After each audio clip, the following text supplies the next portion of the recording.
Kembali lagi di Cerita Cinta Channel. Jangan lupa like, comment, and subscribe ya. Terima kasih. Hati yang tak bisa dibeli, episode 17. Pagi hari sekali, tepatnya setelah Bening terbangun dan menunaikan subuhnya, Bening terkesiap ketika melihat Gara tidur meringkuk di atas sofa ruang tengah. Bening melihat waktu yang baru menunjukkan pukul 5:30. Tadinya, ia berniat untuk ke dapur dan menyiapkan bahan untuk membuat sarapan. Namun, melihat Gara meringkuk begitu, hati Bening bergetar. Dia tidak tega, terenyuh hatinya hingga ke dasar. Sepertinya semalam ia sempat mendengar gaduh dari lantai atas. Mungkin tuan muda itu bertengkar lagi dengan istrinya, hingga dia harus tidur di sofa. Bening ragu antara melanjutkan langkah ke dapur atau pergi ke kamarnya sendiri mengambil selimut. Ia sungguh tak tega melihat lelaki itu. Udara memang cukup dingin karena rumah itu menggunakan mesin pendingin. Juga di luar hujan gerimis mulai turun. Bening akhirnya kembali ke kamar. Ada satu selimut bersih yang belum dia pakai. Bening segera meraihnya. Dia kembali lagi, mendekat kepada Gara yang masih terpejam. Perlahan, Bening mendekat, lalu dibentangkannya selimut dan mulai memasangkannya ke tubuh Gara yang meringkuk. Baru saja Bening hendak kembali meneruskan langkah, sesuatu menahan tangannya. Bening melihat Gara sudah membuka mata. "Maaf tuan, aku lancang memakaikan selimut lusuh ini." Bening segera meminta maaf, tapi Gara tidak menyaut. Ia hanya terus menatap Bening. "Kenapa kau bangun?" tanya Gara bingung. "Aku akan segera mempersiapkan bahan masakan untuk sarapan tuan dan nyonya muda pagi ini. Aku juga akan mengerjakan tugas lainnya." "Sepagi ini?" tanya Gara serak. Bening mengangguk. Gara kemudian melepaskan tangannya. "Bening, kau bisa membuat sup daging?" tanya Gara seperti seorang anak meminta sesuatu kepada ibunya. Bening terenyuh lagi. Sungguh 5 tahun Gara tak mendapat pelayanan dari istrinya. "Bisa, tuan mau?" Gara mengangguk lagi. Bening juga mengangguk. Lalu ia segera meneruskan langkah kakinya ke dapur. Memasak daging memerlukan cukup banyak waktu. Jadi dia segera bergerak agar daging cepat lunak. Ia juga sembari memotong-motong sayur. Bening menanak nasi dan menyiapkan susu rendah lemak di dekat meja minibar agar dia tidak lupa pesanan istri majikannya. Ketika waktu sudah menunjukkan pukul 6 lewat, masakan Bening hampir jadi.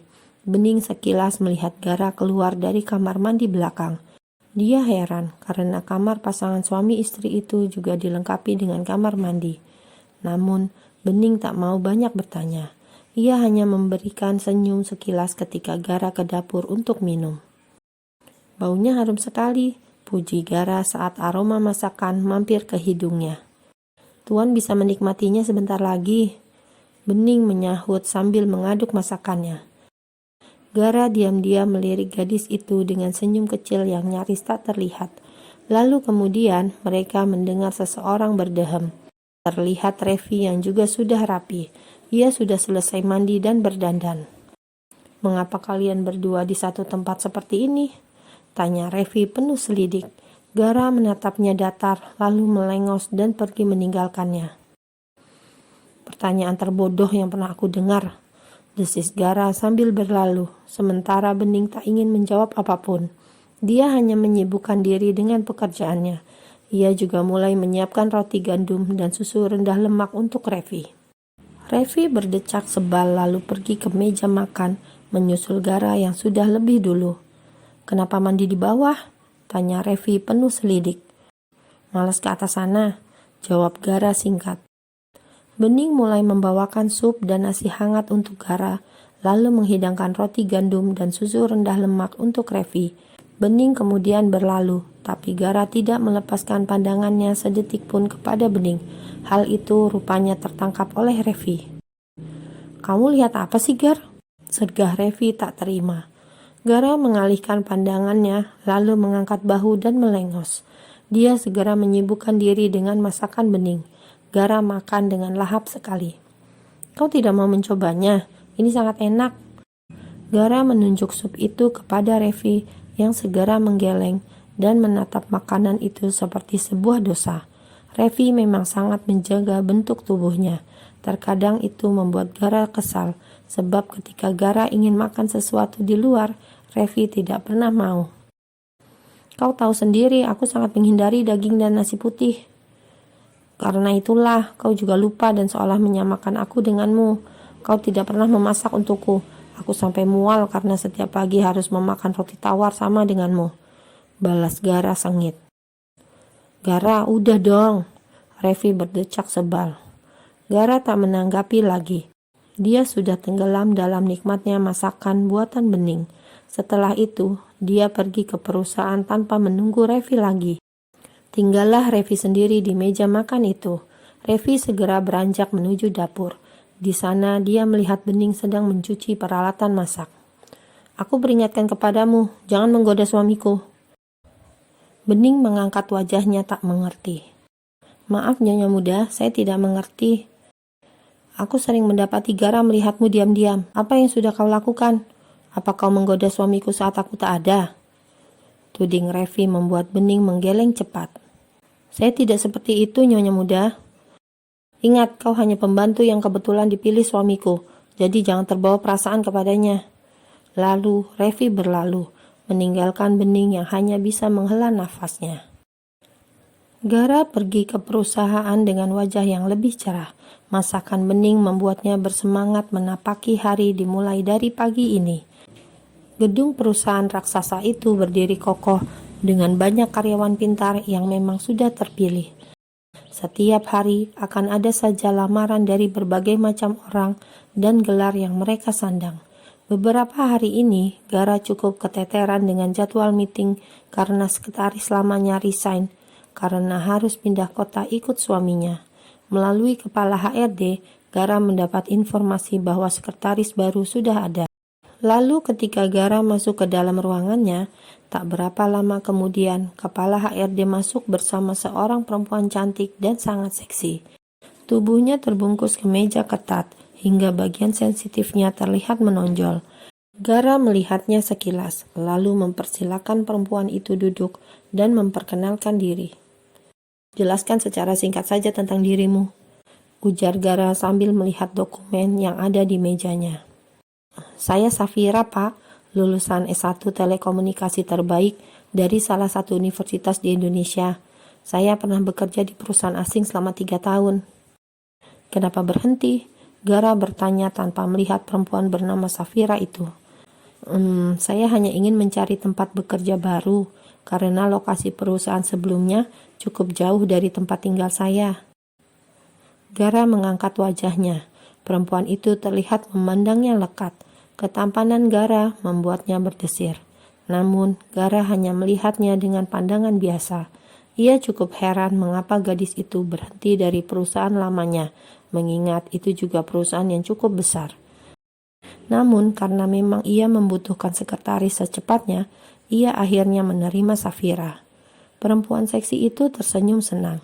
Ia juga akan mendampingi Gara menghadiri pertemuan dengan pebisnis lain di sebuah restoran hari ini. Siapkan berkas, lihat contohnya dari komputer milik sekretaris lamaku. Jam 10:30 kita berangkat. Safira mengangguk cepat. Ia sampai tak bersuara untuk menyahut karena terpesona dengan ketampanan Gara. Safira harus bisa mengambil hati pria itu. Ia tersenyum senang. Namun saat ia sedang menyusun berkas, pintu ruangan Gara diketuk. Biar saya buka, Pak. Safira segera berjalan dengan lenggok khasnya. Gara hanya menggeleng, melihat Safira yang seperti sengaja ingin menggodanya. Saat dibuka, Safira mengerutkan dahi melihat seorang artis baru yang sering muncul di layar televisi akhir-akhir ini. Begitu juga dengan Revi yang nampak tidak suka dengan keberadaannya. Sayang, panggil Revi sembari mendekat dengan Safira yang kembali ke kursinya. Apa yang membuatmu kemari? Tanya Gara tanpa menoleh. Aku sedang gak ada syuting, aku ingin bersamamu hari ini.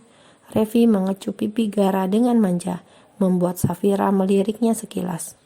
Aku akan segera bertemu dengan rekan bisnisku.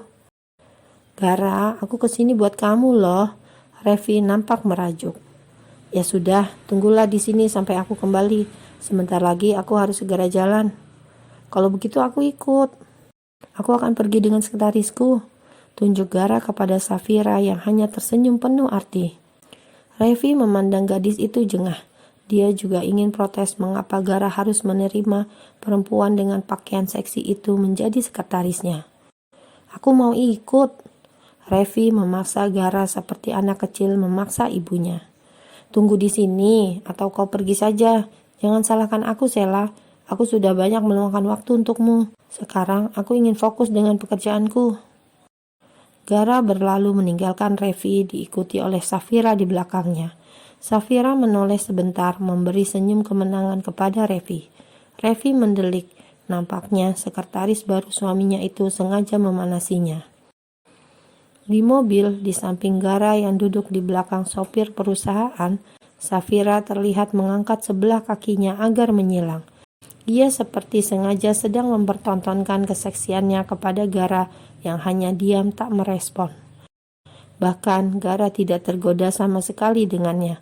Lelaki itu dingin, seperti sudah biasa melihat perempuan semacam dia.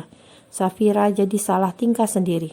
Baru kali ini dia diabaikan oleh lelaki. Kau mungkin bisa memakai rok yang sedikit panjang besok. Jangan hanya lewat beberapa jarak dari batas celana dalammu. Safira terkesiap. Sopir di depan nampak tertawa kecil. Safira segera membetulkan duduknya. Niatnya menggoda, malah dia yang malu. Baik, Pak. Akhirnya dengan dongkol ia menjawab. Sepanjang meeting, Gara juga fokus dengan rekan bisnisnya. Dia sama sekali tidak memperhatikan Safira. Hal itu membuat Safira tertantang. Ketika mereka kembali, ternyata Revi sudah pergi. Mungkin ada panggilan syuting lagi, dan Gara seolah sudah terbiasa. Pak, kalau boleh tahu perempuan tadi siapa? Bukannya dia artis baru yang sedang naik daun itu? Tanya Safira. Dia istriku, Gara menjawab singkat. Safira mengangguk saja. Sepanjang hari di dalam perusahaan, ia tak jemu memandang atasannya yang dingin dan tampan itu. Gara sendiri tahu bahwa Safira kerap memandanginya dan melihatnya dengan tatapan menggoda. Tetapi Gara tak menghiraukannya. Kalau mau bicara seksi, istrinya tak kalah seksi. Namun, mereka semua biasa saja dalam pandangan Gara.